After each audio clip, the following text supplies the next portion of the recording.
दोस्तों, ओम नमः शिवाय। दोस्तों, स्वागत है आप सभी लोगों का एक बार फिर से इस द ज्योतिष ग्रंथ सालों के बाद बन रहा है।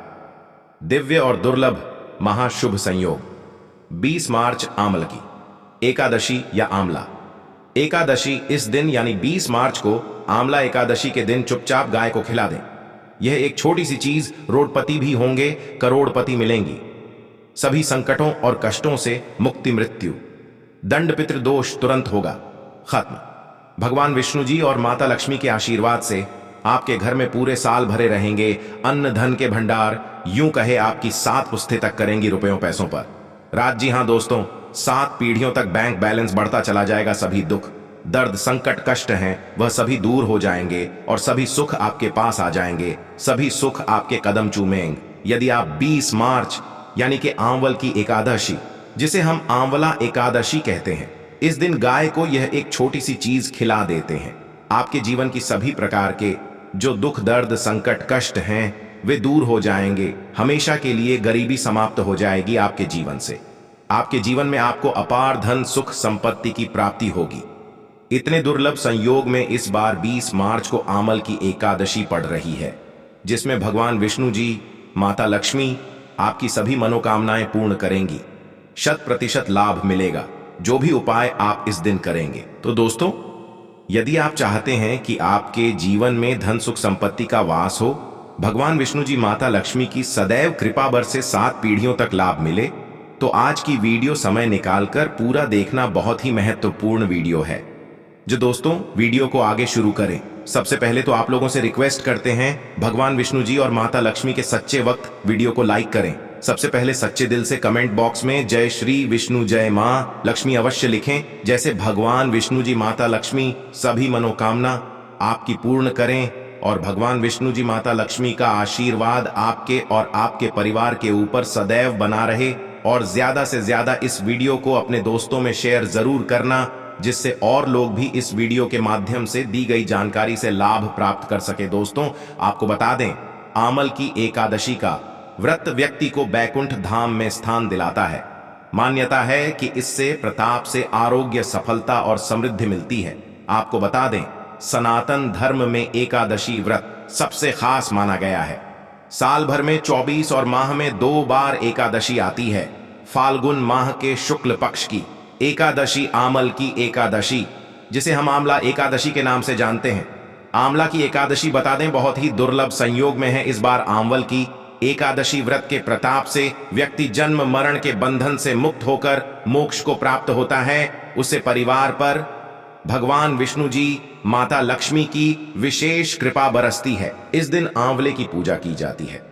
आपको बता दें, इस बार 20 मार्च दिन बुधवार को आंवल की एकादशी का पवित्र पावन दिन है। आपको बता दें, आंवले को धार्मिक मान्यताओं के अनुसार बहुत ही खास माना गया है। आंवले को धर्म के साथ ही आयुर्वेद में भी बहुत महत्वपूर्ण माना गया है।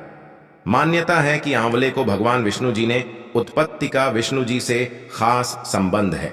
इस दिन जो है, आंवले के वृक्ष की पूजा करने से भगवान विष्णु जी, देवी माता लक्ष्मी प्रसन्न होती हैं। आयुर्वेदिक के अनुसार आंवले में औषधि गुण भी है। इसके नियमित सेवन से स्वास्थ्य को तमाम तरह की परेशानी से छुटकारा मिलता है। स्वास्थ्य आपका अच्छा रहता है। साथ ही साथ इस दिन यानी 20 मार्च को आंवल की एकादशी के दिन आप प्रातः स्नान आदि से निर्वत होकर स्वच्छ वस्त्र धारण करें।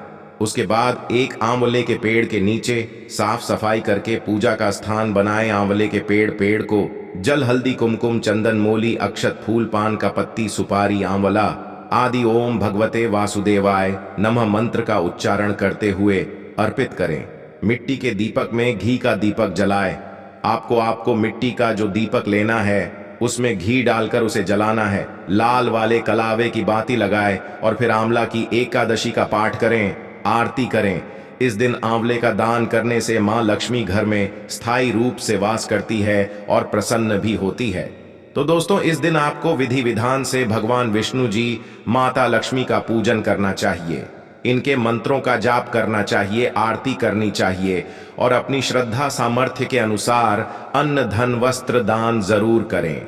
भगवान विष्णु जी, माता लक्ष्मी की सदैव कृपा बरसेगी और सभी मनोकामनाएं आपकी पूर्ण हो जाएंगी। और दोस्तों, अब बात करें गाय से जुड़े कौन कौन से उपाय आपको इस दिन यानी आंवला एकादशी, जिसे आमल की एकादशी कहते हैं, इस दिन आपको जरूर करने हैं, जिससे भगवान विष्णु जी, माता लक्ष्मी की कृपा से 7 पीढ़ियों तक लाभ मिले, बैंक बैलेंस बढ़ता चला जाए और जीवन से सभी दुख दर्द संकट कष्ट है वह दूर हो जाए।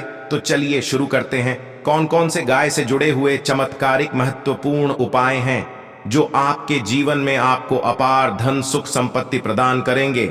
चलिए शुरू करते हैं दोस्तों। सनातन परंपरा में गाय गंगा और गायत्री का बहुत ज्यादा धार्मिक महत्व है। मान्यता है कि गौ माता के शरीर पर 43 कोटि देवी देवताओं का वास होता है।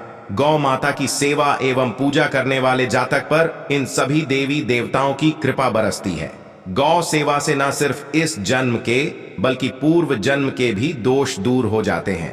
प्रत्येक सुबह जब आपके घर में भोजन बनना प्रारंभ हो तो सबसे पहले बनाई गई रोटी को आप गौ माता के नाम से निकाल दें और भोजन करने से पूर्व गौ माता को इस रोटी को खिलाएं।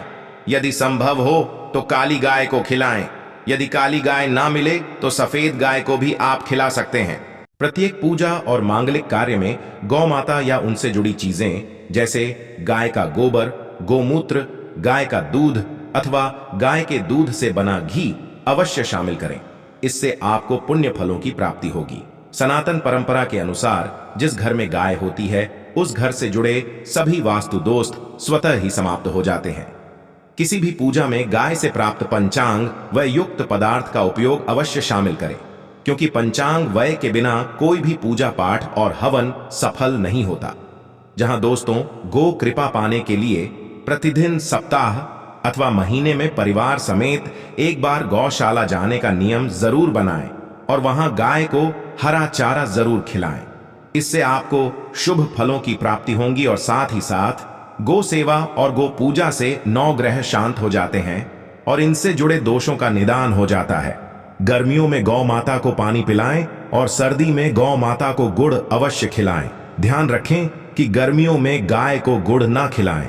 अनेक देवी देवताओं को अपने शरीर पर धारण करने वाली गौ माता से जुड़े कई शुभ और अशुभ संकेत भी होते हैं। मसलन, गाय का दूध दुहते समय यदि गाय ठोकर मार दे और सारा दूध बिखर जाए तो अपशगुन होता है। यदि कोई यात्रा पर निकल रहा हो और गाय अपने बछड़े को दूध पिलाती सामने आ जाए तो निश्चित रूप से जिस यात्रा के लिए आप निकले हैं वह यात्रा आपके लिए अवश्य ही सफल होगी और वह काम जिसके लिए आप निकले हैं वह अवश्य ही पूर्ण होगा। यात्रा पर जाते समय बाईं ओर गाय की आवाज आना और रात्रि में गाय की हंकार करना भी शुभ होता है दोस्तों। साथ ही साथ गाय के साथ आप भूलकर भी यह काम ना करें, अन्यथा मिलता है घोर नरक और जीवन भर की परेशानियां। जहां दोस्तों, गाय को राष्ट्रीय पशु बनाए जाने और इन्हें मौलिक अधिकार दिए जाने की बात हो रही है तो सवाल उठता है कि गाय जब भारतीय संस्कृति का अहम हिस्सा है तब भी गाय के साथ लोग खराब व्यवहार कैसे कर लेते हैं। गाय दर दर भटकती रहती है, भरपेट इन्हें चारा तक लोग नहीं देते। गाय जब तक दूध देती रहती है तो उनकी सेवा होती है और जैसे ही दूध देना बंद कर देती है तो लोग इन्हें उनकी किस्मत पर छोड़ देते हैं, सड़कों पर और गली में भटकने के लिए। ऐसे में गोवंश जीवों को कोई डंडे से मारता है तो कोई उन पर पानी डाल देता है। कभी वाहनों से इन्हें ठोकर लग जाती है तो कभी बीमार होकर बेचारी एक गाय दम तोड़ देती है। ऐसे में जरूरत है इन बातों को जानने की कि गाय को लेकर शास्त्रों में क्या कहा गया है, गाय के साथ आपको कैसा व्यवहार करना चाहिए। जो दोस्तों, गाय को कभी भी मारना पीटना नहीं चाहिए। शास्त्रों में गाय को माता का दर्जा दिया गया है। गाय को मारने पीटने वाला माता को मारने पीटने वाले के समान पाप का भागी माना जाता है। ऐसे घरों को नरक लोक में वर्षों तक कष्ट भोगना पड़ता है, अगले जन्म पशु योनि में मिलता है, उसे दर दर भटकना पड़ता है। और साथ ही साथ शास्त्रों में बताया गया है कि गाय का दूध उसके बछड़े के लिए होता है। गाय के बछड़े से बचा हुआ दूध ही मनुष्य को लेना चाहिए, लेकिन कुछ लोग एक बार गाय को दूह लेने के बाद फिर से बछड़े के लिए बचा हुआ दूध भी धू लेते हैं। ऐसा करना घोर पाप कहा जाता है। ऐसे दूध को दहाने वाला और ग्रहण करने वाला दोनों ही पाप के भागी बन जाते हैं। दोस्तों, साथ ही साथ शास्त्रों में कहा गया है कि गोवंश यानी गाय और बैल के पीठ पर नहीं बैठना चाहिए। इनके पीठ पर बैठने से महापाप लगता है। ऐसे लोगों को नरक की यातना भोगनी पड़ती है। एकमात्र महादेव के अंश के उत्पन्न नंदी ही गोवंश है, जिस पर स्वयं महादेव और महादेवी सवारी करती हैं, क्योंकि नंदी ने स्वयं अपनी इच्छा से महादेव की सवारी बनना स्वीकार किया था। और साथ ही साथ शास्त्रों में गाय के दान को बहुत ही महत्व दिया गया है। लेकिन ऐसी गाय का दान कभी नहीं करना चाहिए जो बूढ़ी और बीमार हो। कठोपनिषद में नची केता की कथा भी इस संदर्भ में है कि जिस नची केता ने पिता द्वारा बूढ़ी गाय को दान करने पर आपत्ति जताई थी, दूध देने वाली और बछड़े सहित जो लोग गाय का दान करते हैं वह महान पुण्य को प्राप्त करके स्वर्ग में स्थान पाते हैं।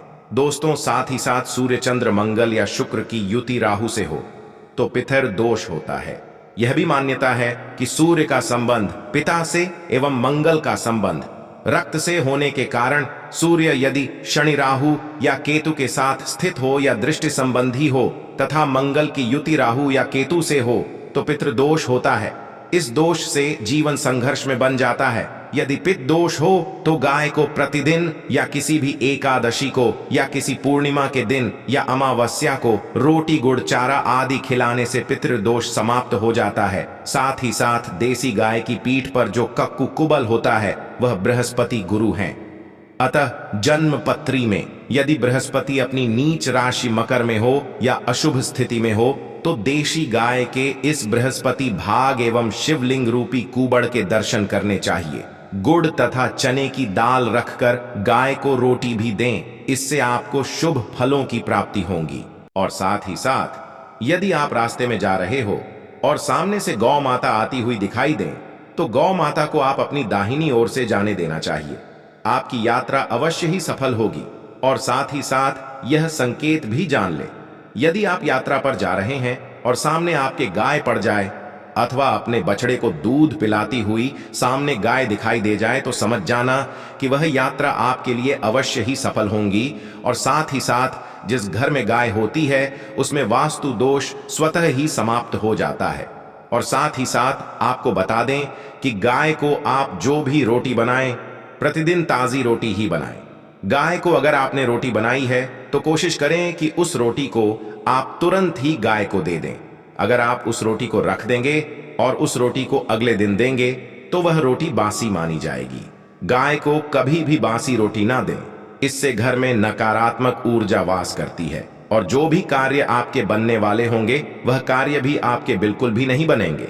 इससे आपके घर में हमेशा दरिद्रता का वास रहेगा और आप जिस भी कार्य को करेंगे उस कार्य में आपको हमेशा असफलता ही हाथ लगेगी।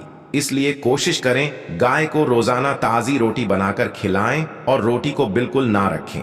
बासी रोटी गाय को ना दें और साथ ही साथ सड़ी गली चीजें गाय को नहीं खिलानी चाहिए कि घर में कोई फल है, कोई सब्जी है, सड़ जाए तो लोग क्या करते हैं, गाय को खिला देते हैं।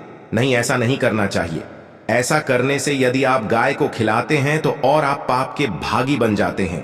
आप बिल्कुल भी सड़ी गली चीजें गाय को ना खिलाएं और साथ ही साथ आप आटे की 11 लोइयां बनाकर उनके ऊपर हल्दी लगाएं। इसके बाद आप उन 11 लोइयों को एक एक करके गाय को खिलाएं। प्रत्येक लोई को खिलाते समय गाय के सींगों पर आप हाथ फेरे, पीठ पर हाथ फेर, मस्तक पर हाथ फेरे, माता गाय के आप चरणों के स्पर्श करें। हाँ दोस्तों, ऐसा करने से आपके समस्त कार्य बनने लगेंगे। जो दुख का समय चल रहा है वह भी समाप्त होगा। आपके जीवन में खुशियां खुशियां होंगी और एक बार आप 7 बार गाय की परिक्रमा भी कर लें तो आपके समस्त कार्य पूर्ण होंगे। और साथ ही साथ आप गाय को जब भी रोटी दें, रोटी पर या तो आप थोड़ी हल्दी लगा लें या थोड़ा गुड़ रख लें। अगर गुड़ ना हो तो आप थोड़ा मिश्री रख सकते हैं, थोड़ा घी रख सकते हैं। या दोस्तों, गाय को कभी भी सूखी रोटी ना खिलाए। सूखी का मतलब गाय को जो रोटी रखें खिलाए उस पर कुछ ना कुछ रख कर खिलाए। हल्दी रख ले, गुड़ रख ले, मिश्री घी या जो भी रख ले, मतलब खाली रोटी नहीं खिलानी है। ध्यान इस बात का रखें, जब भी आपको शुभ फलों की प्राप्ति होगी। जी हाँ दोस्तों, ये थे गाय से जुड़े कुछ महत्वपूर्ण उपाय, कुछ बातें जिन्हें आपको